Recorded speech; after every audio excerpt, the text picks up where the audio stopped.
दोस्तों आज काफ़ी दिनों के बाद हम वीडियो रिकॉर्ड कर रहे हैं।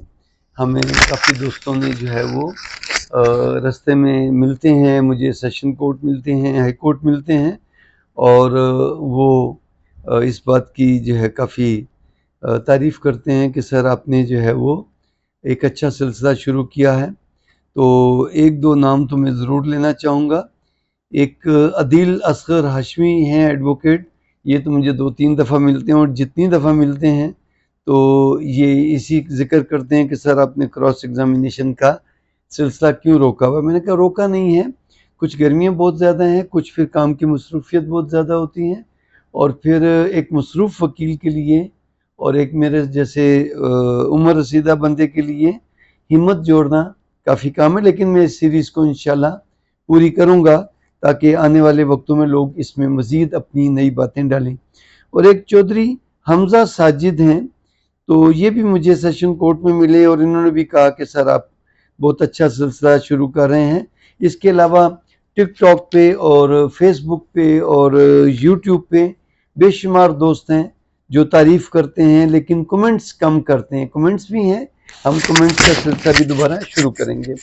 हमने पहले एक सिलसिला शुरू किया था कि एक मर्डर केस के आर्गूमेंट्स हमने कहा था कि अगर दोस्त सुनने आए तो हम आर्गूमेंट्स कैसे करते हैं और मर्डर केस के आर्गूमेंट्स के साथ साथ अगर वो रेप के हैं, मर्डर केस है, डकैती केस है, कोई भी केस है, आर्गूमेंट्स की तरतीब तो एक जैसी रहती है लेकिन थोड़ी सी ग्रेविटी में और थोड़ी सी तरतीब में, स्टाइल ऑफ आर्गूमेंट्स में फ़र्क आता है। तो आप थोड़ा सा ये देख पाएंगे कि आर्गूमेंट्स एक मुकम्मल केस के किस तरतीब से किए जाते हैं, किस पॉइंट्स को कैसे खेला जाता है, तो आपने ये देखना है। अच्छा, अब आज जो मैं आपको एक मर्डर केस की आर्गूमेंट्स जो परसों होनी है, परसों क्या डेट होगी? 24/5/2025 हफ्ते का दिन होगा परसों और लाहौर में शोएब अनवर कुरैशी एडिशनल सेशन जज साहब की अदालत है और इसमें तकरीबन 9:30 और 10 बजे के करीब ये आर्गूमेंट शुरू हो जाएंगे और तकरीबन 1.5-2 घंटे ये आर्गूमेंट्स जारी रहेंगे। मैंने पहले भी जो सिलसिला किया था, मैंने उन्हें कहा था दोस्तों को कि मैं आपको व्हाट्सएप अपना पीडीएफ फाइल आपको भेजूंगा डॉक्यूमेंट्स की। को 50-60 बच्चों ने पीडीएफ फाइल मंगवाई थी लेकिन पढ़ के किसी ने जवाब नहीं दिया और अदालत में आर्गूमेंट्स भी बहुत कम बच्चे आए। तो हम ये करेंगे, मैं आपको अब इस केस की तफसील बताऊंगा ताकि जब अगर आप कल आना चाहें, सुनना चाहें कि एक मर्डर केस की आर्गूमेंट्स किस तरतीब से करनी चाहिए और कैसी होती है और उसमें क्या बातों का ख्याल रखना चाहिए, तो आपको एक तजर्बा अच्छा मिलेगा। और आप अगर वहाँ आएंगे तो आपको कम से कम मुकदमे के वाक़यात का पता होना चाहिए। और बाकी रही बात पीडीएफ फाइल, तो हम आपको इसके तमाम डॉक्यूमेंट्स, पीडब्ल्यूज, पोस्टमार्टम, रिकवरीज और जितने भी अदालत में बयानात हुए हैं उन सब की एक पीडीएफ फाइल बना के उन बच्चों को देंगे जो आएंगे आर्गूमेंट सुनने के लिए। लेकिन क्यों कि टिकटॉक पे तो अगर हम आपको भेज भी दें तो आपने उनको पढ़ के क्या करना है? उनको पढ़ के अदालत में फिर हमने उन पॉइंट्स को कैसे हमने अदालत में पेश किया, आपके लिए ये रेलेवेंट है। और फिर जब आप बाद में उन डॉक्यूमेंट्स को देखेंगे, आपने अदालत में आर्गूमेंट सुनी होगी, तो आप फिर देख पाएंगे कि सर ने इस पॉइंट पे जो ताखीर का पॉइंट है, जो पोस्टमार्टम का पॉइंट है, इस पॉइंट में असल मेडिकल जो पोस्टमार्टम में ये था और अदालत में इसको किस पॉइंट पे किस तरीके से उन्होंने जज के सामने रखा और जो कंप्लेनेंट कौंसल हैं उनकी बहस का, उनकी बातों का कैसे जवाब दिया। तो उन्हीं के लिए पीडीएफ फाइल जो है रेलेवेंट होगी ताकि बाद में वो बढ़ के और दोबारा अपने उस नॉलेज को, आर्गूमेंट्स के स्टाइल को करें। आप मेरी वीडियो बेशक स्टॉप करके कागज़ पेंसिल ले आए और एक कोई डायरी ले आए, कोई रजिस्टर ले लें, कोई एक जैसे एक लीगल साइज का कागज़ होता है वो ले लें और जो मैं अब पॉइंट्स आपको बताने जा रहा हूँ वो आप लिख लें और जब आप वापस आएँ तो आप स्टॉप का बटन हटा के दोबारा प्ले का बटन दबा के दोबारा जो है इन मालूमात को लिख लें। नंबर 1, मैं फर्जी नाम बताऊंगा क्योंकि ओरिजिनल नाम बता नहीं सकते हम कि वो फिर एक उन लोगों के लिए जो कि केस के फ्रीकैन हैं, उनके लिए प्रॉब्लम हो जाता है। अदालत तो क्योंकि वो सबको पता होता है कि अदालत में केस लगना है। इसमें मुस्तगीस जो था वो मरने वाले का बाप था। अब एफआईआर की कहानी ये थी कि मेरा बेटा अपने दोस्त के साथ बर्गर खाने के लिए घर से निकला। जब वो बाजार से गुजर रहा था तो एक कोई कहना चाहिए प्रॉपर्टी डीलर की दुकान थी, उसके अंदर प्रॉपर्टी डीलर का और मुल्जिमान का झगड़ा हो रहा था। तो मुल्जिमान ने फायर किया, लाजमी सी बात है कि प्रॉपर्टी डीलर पे किया होगा। तो वो फायर जो है वो मोटरसाइकिल पे जो डिसीज गुजर रहा था तो उसके पेट के एक तरफ लगा और दूसरी तरफ से निकल गया। वो जख्मी होकर गिर गया। उसको जख्मी हालत में अस्पताल लेके गए, लेकिन वो जान बर ना हो सका और उसकी डेथ हो गई। ये एफआईआर में कहानी। अब चशमदीद जो कंप्लेनेंट है वो उसका वालिद है, वो चशमदीद गवाह नहीं है।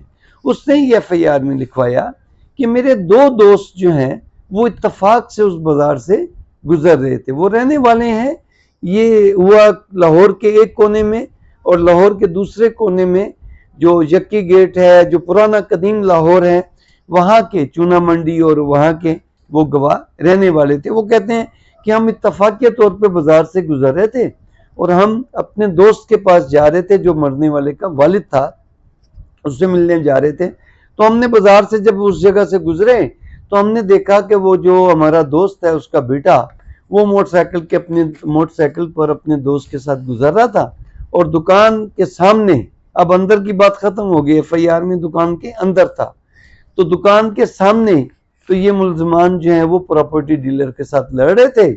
तो इनकी फायरिंग से जो है वो गुजर रहा था मोटरसाइकिल पे बैठ के, तो उसको फायर लगा।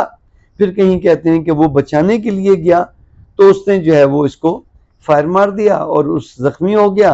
जख्मी होके उसको हम अस्पताल ले गए, लेकिन वो रास्ते में ही उसकी डेथ हो गई। ये तो है केस की कहानी। अब इसमें कंट्राडिक्शंस क्या है?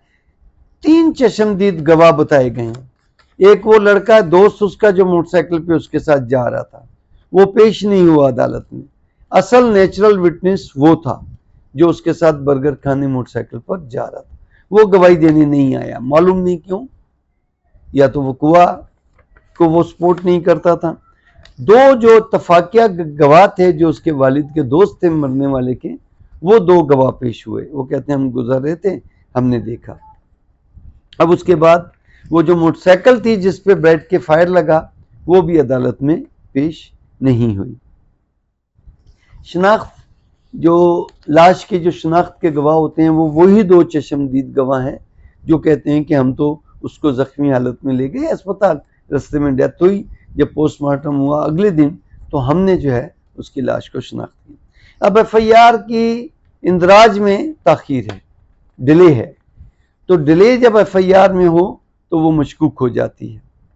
फिर उसके बाद जो 2 चशमदीद गवाह है वो कहते हैं कि हम उसको जख्मी हालत में लेके गए, तो उन्होंने उनके कपड़े मोटरसाइकिल पर वो लेके गए दरमियान में बिठा के जख्मी को, तो उनके कपड़ों को खून लग गया था। तो वो गवाह जिनके कपड़ों को खून लग गया था मरने वाले का जो जख्मी था, वो खून आलूद कपड़े उन्होंने पुलिस को पेश नहीं किए। हालांकि वो आईओ को उसी वक्त मिले हैं क्योंकि घर तो उनके बहुत दूर थे, घर से तो वो कपड़े तब्दील करके आए नहीं, और अगर आए भी होते तो जो उस वक्त कपड़े खून आलूद हुए थे वो उनको देने चाहिए थे। अब जो डॉक्टर पेश हुआ उन्होंने तो पोस्टमार्टम किया, वो इररिलेवेंट इसलिए है कि हम तो कहते हैं हमने फायर नहीं मारा। डॉक्टर ने कहा कि उसके पेट के एक तरफ से फायर लगा, दूसरी तरफ से निकल गया, तो डैमेज किया उसने एब्डोमेन के अंदर और खून की ब्लीडिंग हुई और उसकी वजह से उसकी डेथ हो गई। तो उससे हमने कोई ज्यादा सवाल नहीं पूछे, क्यों कि डेथ तो हुई है। हम कहते हैं कि हमने नहीं की, मुल्ज़िमान ने नहीं की, तो डॉक्टर हो गया। उसके बाद जो लाश को ले जाने वाले थे, वो जो पुलिस की तहवील में जाता है, तो लाश तो पड़ी थी अस्पताल में ही, वो वापस तो मौके पे नहीं लाए। तो जो सिपाही जिसने पोस्टमार्टम करवाया वो जब गवाही के लिए आया तो उसने कहा कि गवाह लाश तो वहीं बाजार में पड़ी हुई थी और उसके गिर्द जो है वो खोल पुलिस ने उठाए थे। तो ये कंट्रडिक्शन है। उसके बाद एफआईआर में लिखते हैं कि ये दुकान के अंदर लड़ रहे थे दुकान के अंदर से फायर हुआ जो बाहर रोड से गुजरते हुए मोटरसाइकिल पे बच्चे को लग गया। फिर कहते हैं कि ये मुल्जमान FIR में लिखते हैं कि जो मुल्जमान है ये उस प्रॉपर्टी डीलर की दुकान के अंदर से निकलकर और हवाई फायर करते हुए भागे।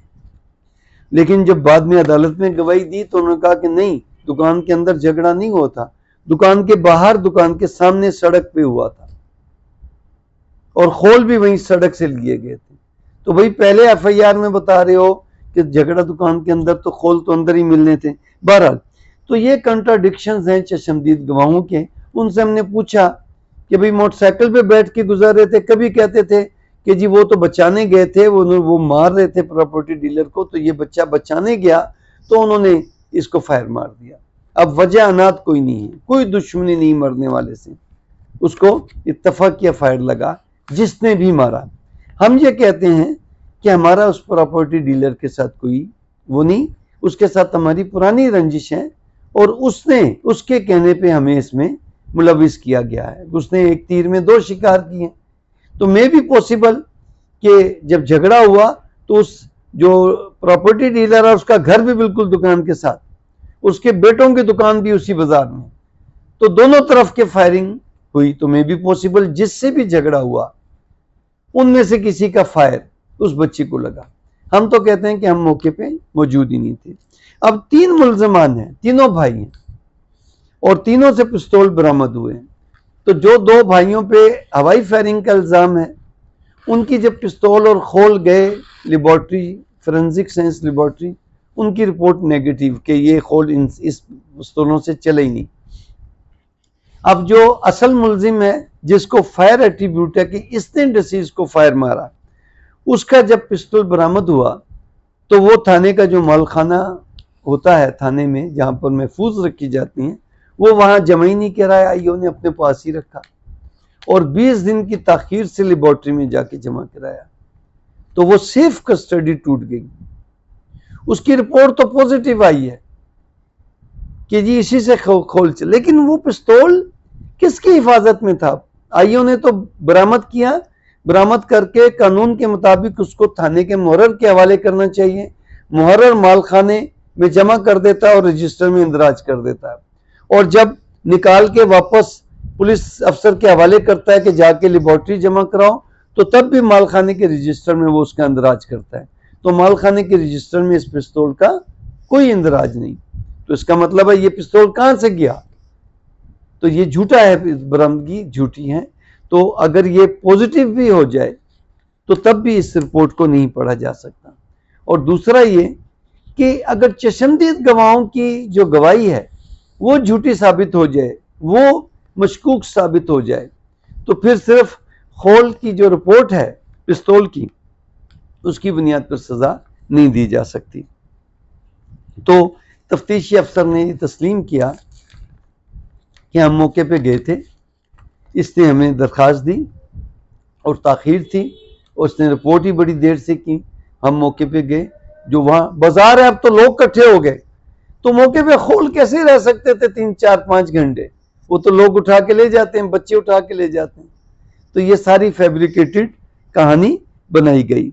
और उसके बाद जब मुल्जिम का बयान हुआ तो उसमें तो उसने इनकार किया कि हमारा प्रॉपर्टी डीलर से पुराना कोई झगड़ा था, तो वो खुद मुल्जिम था, उसकी दुकान के अंदर झगड़ा हुआ, उसको फिर मुल्जिम बनाया। पहले उस प्रॉपर्टी डीलर ने अपनी जमानत करवाई, बाद में इन्होंने जो है वो उसको मुल्जिम राजीनामा कर लिया मुद्दईयों ने, और फिर उसको बतौर गवाह भी पेश नहीं किया। तो बताता तो वो ना कि मेरा इन मुल्जिमों से झगड़ा हो रहा था, तो असल गवाह तो वो लड़का था जो मोटरसाइकिल पे उसका दोस्त जो लेके जा रहा था, या प्रॉपर्टी डीलर था जिसके साथ झगड़ा हो रहा था।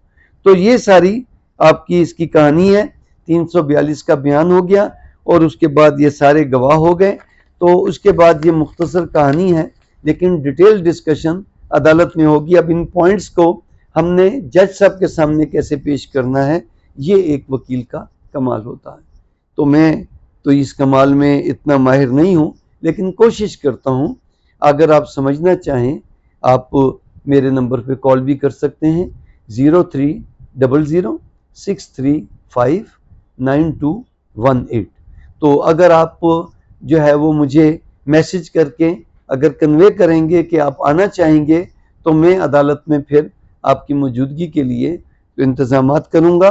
कोशिश करूंगा कि इस आर्गूमेंट्स की ऑडियो रिकॉर्डिंग अदालत की इजाज़त से हम करें और बाद में फिर हम उसको ऑन एयर कर सकें, ताकि आप बाद में आर्गूमेंट्स, लेकिन अदालत में इजाज़त नहीं मिलती, ये रिकॉर्डिंग की इजाज़त नहीं देती, इसलिए कोशिश करेंगे। और वैसे भी आवाज़ सुन के आपको अंदाज़ा नहीं होगा कि अदालत में आर्गूमेंट्स कैसे होते हैं, अदालत का माहौल कैसा होता है।